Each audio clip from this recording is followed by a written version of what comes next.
এটা একটা নৌকা যা দেখতে সাধারণ সাবমেরিনের মতো, কিন্তু কাজ একদম ভয়ঙ্কর। তবে এটা কোনো যুদ্ধের অস্ত্র না, বরং মাদক চোরাচালানের জন্য বানানো এক অদ্ভুত যান।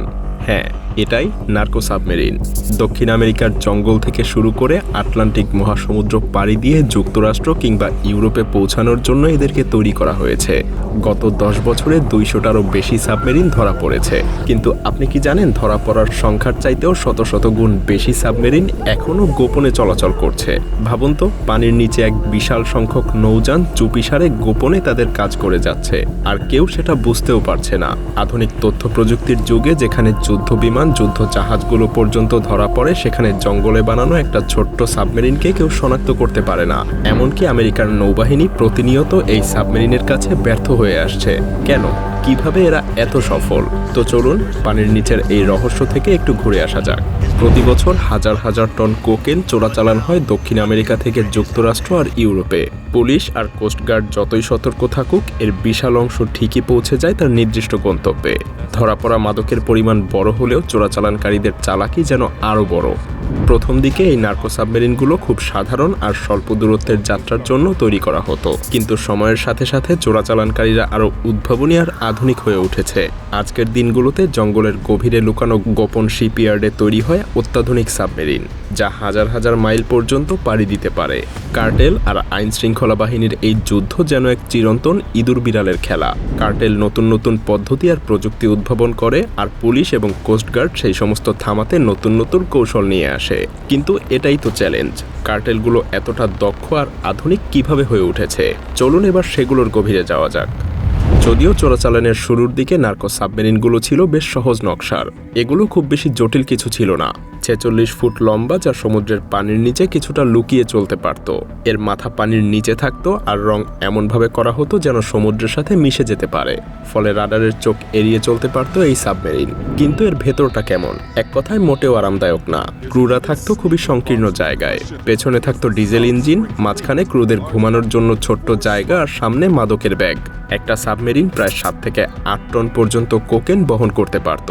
এত ওজন নিয়ে সাবমেরিনটাকে পানির নিচে নামিয়ে রাখা হতো যেন সহজে কেউ দেখতে না পায়। এভাবে সাবমেরিনগুলো দিনরাত সমুদ্র পাড়ি দিত।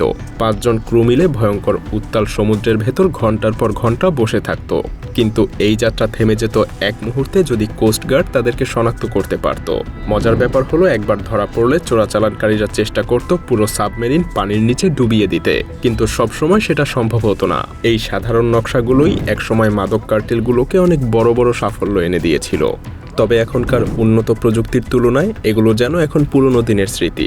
কার্টেলগুলো যখন বুঝতে পারলো যে সমুদ্র পাড়ি দিতে হলে আরও উন্নত নকশা দরকার, তখন তারা সাবমেরিনগুলোকে আরও বড় এবং শক্তিশালী করে তুলল। এভাবে জন্ম হলো 65 ফুট লম্বা উন্নত নার্কো সাবমেরিনগুলোর। এগুলো শুধু বড়ই না, বরং অনেক বেশি ক্ষমতাশালী, যা পুরো আটলান্টিক মহাসমুদ্র পাড়ি দিতে সক্ষম। কিন্তু এই যাত্রা মোটেও সহজ না। ক্রুদের জন্য এখানে নেই কোনো আরাম। ঘুমানোর বিছানার জায়গায় তাদেরকে প্লাস্টিক ব্যাগ আর শক্ত ফাইবার গ্লাসের মেঝেতে শুতে হয়। শৌচাগারের বদলে ব্যবহার করতে হয় প্লাস্টিক ব্যাগ। খাবার বলতে আছে শুধু এনার্জি বার, চাল আর স্যাডিনের ক্যান। সমুদ্রের উত্তাল ঢেউ, পথ হারানোর ভয় আর কোস্টগার্ডের নজরদারির মধ্যেও এই সাবমেরিনগুলো তাদের লক্ষ্য পূরণের জন্য চলতে থাকে। কিন্তু কখনো কখনো সবকিছু পরিকল্পনা অনুযায়ী হয় না। যেমন একটা ঘটনা বলি, কিছু বছর আগে একটা উন্নত নার্কো সাবমেরিন আটলান্টিক পাড়ি দিতে গিয়ে জ্বালানি ফুরিয়ে ফেলে। 2 সপ্তাহের যাত্রা 1 মাসে রূপ নেয়। এরপর তারা চেষ্টা করে অন্য কার্টেলের নৌযানের সাথে যোগাযোগ করতে, কিন্তু তারা সেটাতেও ব্যর্থ হয়। শেষমেশ তারা সাবমেরিনটাকে ডুবিয়ে দিয়ে পালানোর চেষ্টা করে, কিন্তু শেষমেশ আইন শৃঙ্খলা রক্ষাকারী বাহিনী তাদেরকে ধরে ফেলে। তবে যখন উন্নত সাবমেরিনও ধরা পড়ার ঝুঁকিতে পড়ল, তখন কার্টেলগুলো তৈরি করলো স্নরকেল সাবমেরিন। এটা এমন এক নৌযান যা পুরোপুরি পানির নিচে ডুবে চলতে পারে। শুধু উপরের দিকে থাকে ছোট্ট একটা পাইপ। এই পাইপ দিয়ে বাতাস ঢোকে আর ইঞ্জিন ঠান্ডা রাখে। এই 65 ফুট লম্বা সাবমেরিনগুলো ফাইবার গ্লাস দিয়ে তৈরি, যাতে সেগুলো সহজে রাডারে ধরা না পড়ে।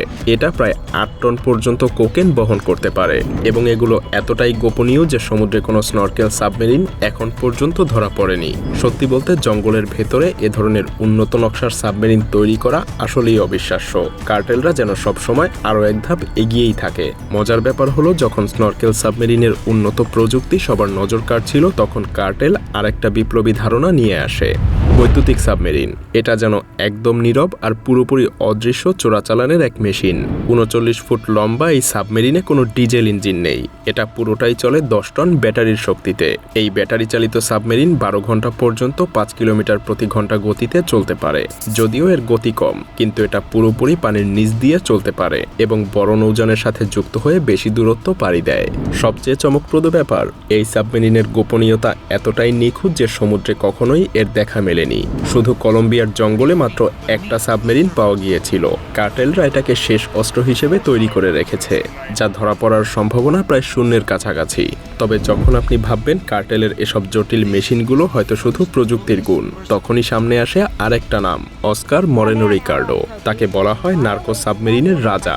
Drugs and disappearing. Here's tonight's Marshall's Most Wanted. 38-year-old Ricardo Moreno served 41 months in prison for felon in possession of a firearm.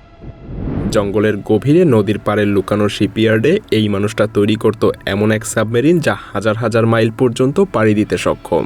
তার তৈরি সাবমেরিনগুলো যেন কার্টেলের জন্য সাফল্যের টিকিট ছিল। কিন্তু 2022 সালে রিকার্ডোর দিন শেষ হয়। বহুদিন ধরে আইনশৃঙ্খলা বাহিনীর চোখ ফাঁকি দিয়ে কাজ চালালেও একদিন কলম্বিয়া এবং আমেরিকার যৌথ বাহিনীর অভিযানে ধরা পড়ে রিকার্ডো। তার এই গ্রেফতার কার্টেলদের জন্য একটা বড় ধাক্কা ছিল। অস্কার মরেনো রিকার্ডোর গ্রেফতার হয়তো নার্কো সাবমেরিনের একটা মাত্র অধ্যায়ের সমাপ্তি, কিন্তু এর মানে এই না যে এর লড়াই শেষ। কার্টেলরা কখনো থেমে থাকে না, তারা প্রতিবার নতুন উদ্ভাবনী শক্তি নিয়ে আবার ফিরে আসে। অন্যদিকে পুলিশ আর কোস্টগার্ডও থেমে নেই, তারা নতুন নতুন প্রযুক্তি, উন্নত নজরদারি আর বুদ্ধিমত্তা ব্যবহার করে কার্টেলের এই ছায়াযুদ্ধ থামানোর চেষ্টা চালিয়ে যাচ্ছে।